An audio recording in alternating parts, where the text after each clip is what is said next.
Let's talk about the science of brand, the art of the brand experience, all those intangibles. In this episode, we visit Niwaki, a 20-year-old Japanese gardening brand, but founded in England, with a retail storefront in London, a really unique approach to curation, product development, workshops, and community, all built into one. And then talk to our friend Flora from A Peer Here. There, she's the head of brand and has seen so many experiences of brands doing short-term retail and pop-ups inside major metros. We'll learn what it actually costs and how to make it good to do that for your own brand.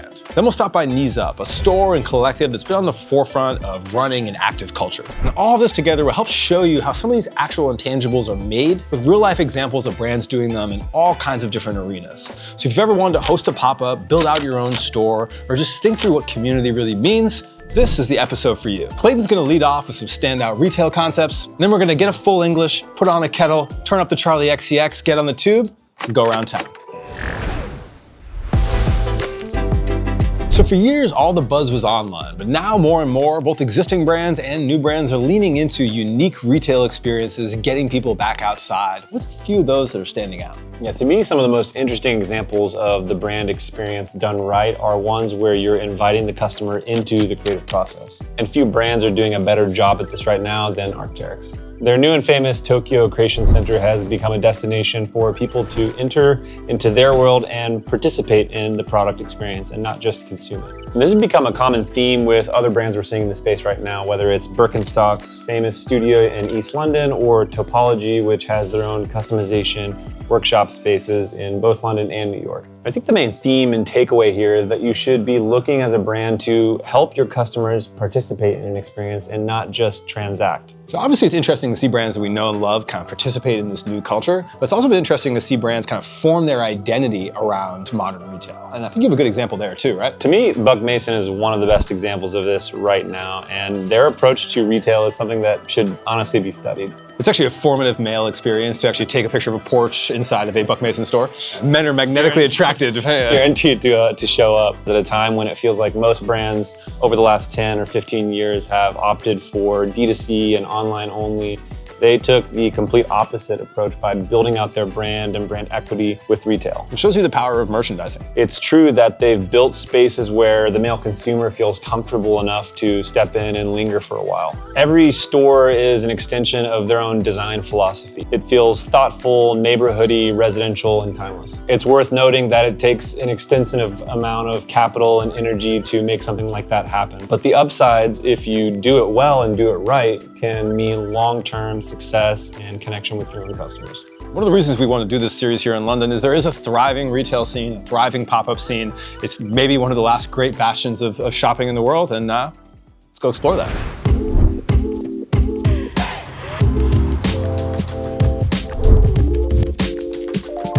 Well, thanks guys for having me and also making me look extremely short in between you two. That's so flattering. It's crazy because she's actually like 6'1". I'm brand director at A Peer Here. I'm also a fashion editor and a stylist. So I guess when it comes to retail, I know a thing or two. A Peer Here essentially is Airbnb, but for retail shops in particular. So we're in London, we're in Paris, we're about to relaunch in New York. If you want to have a store, but you want it for a day, a week, a month, or even 6 months, you can book it online like you would a hotel room. We're outside of the storefront of one of our personal favorite shops, Niwaki. Maybe we just sit down, have a nice little chat, shall we? So what are some things that have stood out to you in terms of brands doing activations well, doing retail well? I think it's just increasingly obvious that everyone is super saturated from brands, from marketing strategies, and I think kind of cutting through that noise is becoming increasingly difficult. And I think the most successful brands and the most successful stores are ones that really focus on that niche local customer, because that's what's coming across as authentic and organic now. What are the things you need to think about ahead of time? What do you want brands to come equipped with when they come talk to you? I think it's just really like, what is the message that they're trying to say, whether it be with that product or that collection. And I think it's really having a vision of the person who's going to love your product. From your vantage point, what are some activations that stand out in your mind as of late? And this could be a big brand or a small brand that go beyond, hey, this is just a pop-up shop where you can just buy stuff, to this is a place where you can experience something more communal or do something beyond just spending more money. I really like About Blank. I really like their strategy at the moment. You know, they've been doing a series of pop-ups, especially around East London, rather than just it being a kind of clothing store. It's become more of a gathering point. They've got the cool cars parked outside. But you know, that's exactly what their consumer wants. They want to come, they want to chat, they want to actually just be in a space. They don't want to have a purchase and then kind of leave situation. So I want to pivot a bit and talk a little bit about your role, what it is, and then how does someone get there in their arc? Yeah, that's a really good question, because I was in the fashion sphere as a fashion editor and then kind of went into tech. But I think the one thing that I truly love and still do to this day outside of my role as a peer here is I love brands and I love shopping and I love retail. And I think brands, they're the ones that actually establish culture on our streets. So I think that's kind of what I've always enjoyed. So the appear here role kind of felt like an evolution of something I already liked. If you were a creative director of a brand for a day and you had the opportunity of opening a space in London, you get to pick the category that you want, the neighborhood you want, and what you would do to get as many people as humanly possible there. Right, if I could be the creative director of any brand, it would be Marnie. I would do an activation that completely kind of blew everything out the water, and I would almost choose an activation in the Outer Hebrides, and you've got to kind of like go to a very specific craft making house where they've woven a fabric by hand, and you can only get like a limited edition drop of this collection, but you would have had to travel to this one specific place of craft, and kind of like, is it the entire like village gets wrapped in Marnie fabric or something like that? Not only a kind of beautiful visual like content series, but like everything is very focused on the making.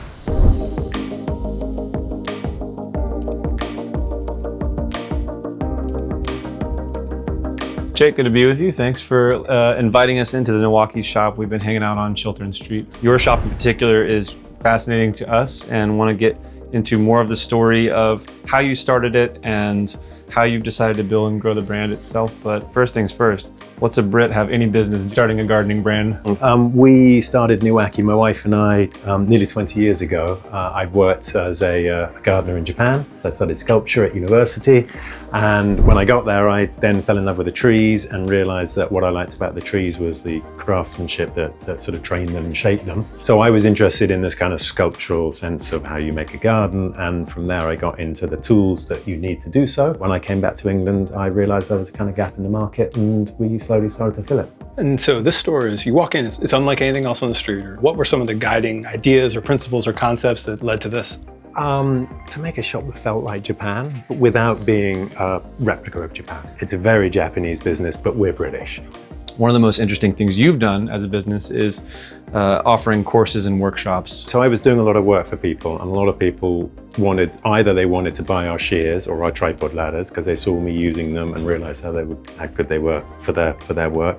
Or they thought, wow, how are you clipping so well? How do you get that nice straight edge on your hedge or whatever you're doing?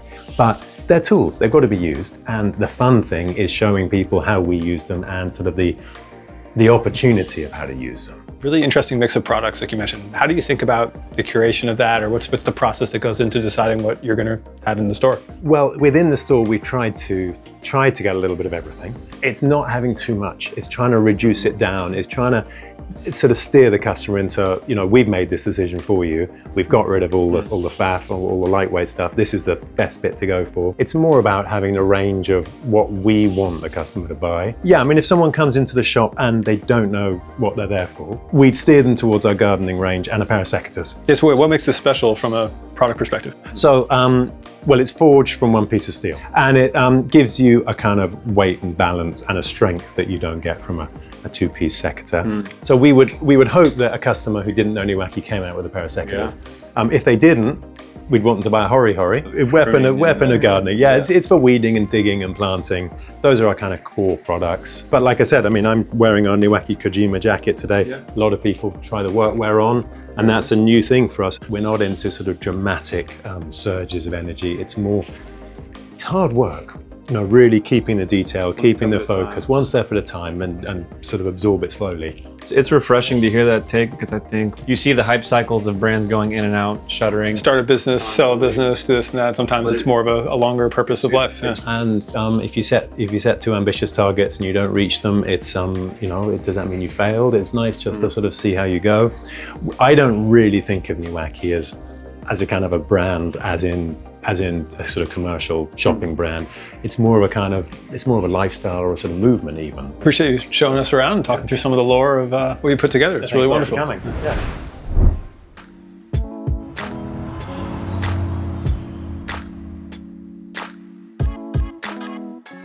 Clayton, what's up, bro?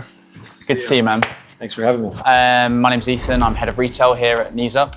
We're a multi-use concept retail space. We derive from the kind of a running background essentially, but also work within sports more widely. So we have a wide range of running retail as well as some kind of other sportswear apparel. We have the cafe, as you can see behind me here, serving specialty coffee and some great food. This is our retail section, all the apparel, magazines, accessories, comfy couch. Our kind of day-to-day trade would look like runners kind of coming in early in the morning, coming to grab a coffee or a pastry post-run. But then we also do a lot smaller, more in-house programming as well. So maybe that might look like a yoga class, a film screening, a run of our own that we're hosting from here. And we also try and integrate the retail into part of that as well. So after 2 or 3 years, brands kind of started to cotton on what we were doing really. Matt and Ollie, the founders, were really good at capturing kind of energy and the feeling of the community through photo and video, and people were drawn to that within the wider community and wanted to join, but also brands wanted to be a part of that. Natural evolution of that was that we started to work more and more with brands and businesses. Fast forward to now, or 2 years ago, was the kind of inception of Knees Up really. And we always wanted a space where we could basically create the energy that we always wanted post-run. That was something that was really, really important to us. But we wanted to, I guess, take it that step further and build it ourselves. And we're also really into design and music and fashion. And we wanted to create a space that encapsulated all those different things. And that's kind of what Knees Up kind of became. We're spending a lot of time this week checking out physical spaces and studios and retail shops. And one of the key components that we're seeing of retail that works really well is when it's a space that you can build that's more than just transaction. It's more than just spending your money on a product, but it's a place where you feel welcome to hang out. And then you buy product as a byproduct of actually being in a space that you feel comfortable in. I think retail's had to evolve so much over the years, and people want a hangout, they want experiential retail. It's not easy to kind of do, I won't lie. We have to work really hard to kind of make it feel welcoming and a place that people want to genuinely spend time. In a niche market that's actually quite a big market like running, you're working with a lot of different brands like Saucony, you mentioned On, you mentioned Hoka, but you've also got a lot of people who are not necessarily fashion heads, not necessarily into trends or algorithmic dressing. How does that influence the way that you use this physical space? I think a lot of the people and the brands we work with come from very different walks of life. They don't always come from a typical fashion background, and that's sometimes really refreshing, where the ideas are new, they're not playing along to a playbook, and I think that cuts through with their marketing they do, or the ideas they bring, or even just practically down to kind of the way they're sewing one of their garments together. Nothing's really off limits. We're not afraid to kind of take everything out and throw a big pile of mud in the middle and stick a pair of shoes on top. There's nothing really out of bounds, and I guess that's the benefit of being a young business. Anything kind of goes, and there's no bad ideas. It's trying to create a space that's not all things to all people, but it's maybe all things to people similar to us, that have the same kind of interests. I think we're doing a good job of it so far. Yeah. I'd say so too. Nice one, brother.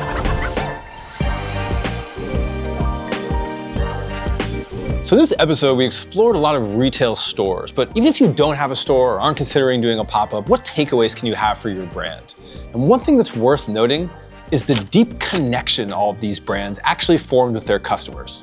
And that's the first thing I want to talk about. In the era of AI, in an era where e-commerce feels so distant, what can you do to make real connections? And while a physical space where people can gather and form some community helps, really it starts with just that one-to-one connection. I feel like as brands shift to AI, customer service, and just feeling more and more disparate, the ones that stand out are going to have basically concierge relationships with their customer. If you can all meet with them at a space like Knees Up, that's great. But even just having that one-to-one email, text message, really getting to actually know people, the way you have a rep at a luxury brand seems like the path that will actually separate small brands that really know their consumer, that really form connection, from another person just selling a good online. It's also important to talk about brands shifting roles in our lives. When I was growing up, we didn't expect a brand to educate us or give us content or be providing us news or a place to hang out. We would basically just be getting something transactionally. And if we got an inspirational quote or moment the way we did from Nike, that was an upside, a bonus. But now, a lot of the traditional institutions we have are changing. There's all this conversation around third spaces, that younger people don't have any place to hang out. You know who's filling that gap?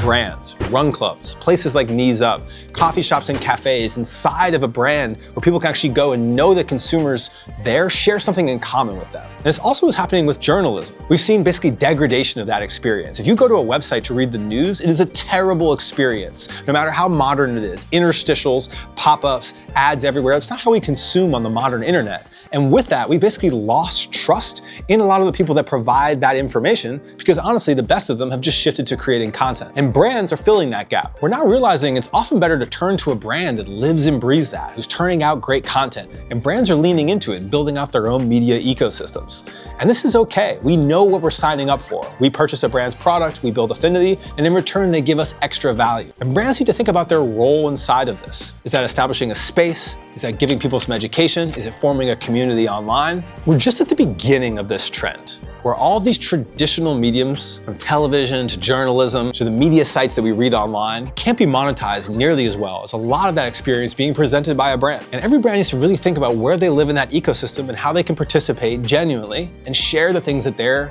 teams are passionate about, and have it be a collective experience. And one last point about brand experience is this concept I'm gonna call an offline anchor. We see more and more now some brands that are saying, hey, we wanna create an offline experience or even be purely offline in our marketing. There's boutiques that are sending out their catalogs only through mail, or people that don't have an Instagram page for their archival store, saying that there's some secrecy, some experience to having something that feels that real. And whether that's just one part of your brand experience or its core, it's knowing you have this entire toolkit of how to think about something different, something exciting for people. So anyway, this is definitely the most intangible of the episodes that we've done here. We want to really get you thinking out of the box. What does the new modern brand experience look like? And also be able to consider the options. It's incredible that there's opportunities for brands like what you have with Appear Here, where you can have a few £100s to be able to actually do a pop-up or an activation. Some of this didn't exist years ago. You have this full toolkit available, and it's a super exciting time to be building something. As always, thanks for watching. You can get the full Creative Ops Guide in the link in the description.